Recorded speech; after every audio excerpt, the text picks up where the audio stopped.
the Hobbico Superstar EP. Hot as fuck out. After it collided into the fence with the gas motor in it, converted it back to electric. 3 days of puzzle piecing it back together.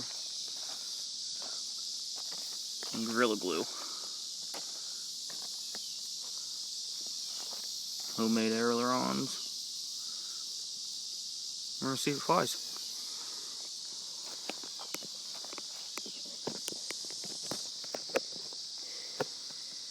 Here we go.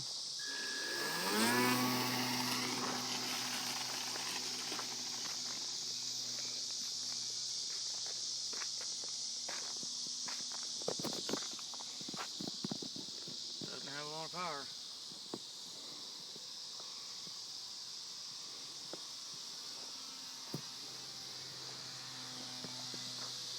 Aileron torque though.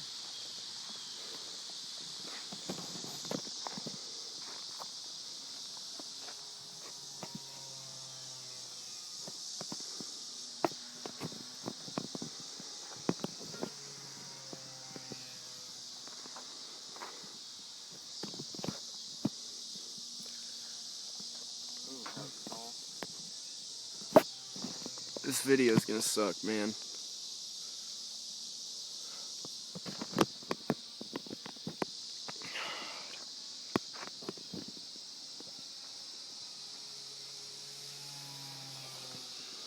The sun's right in my eyes, so I don't know if I'm looking at it or not.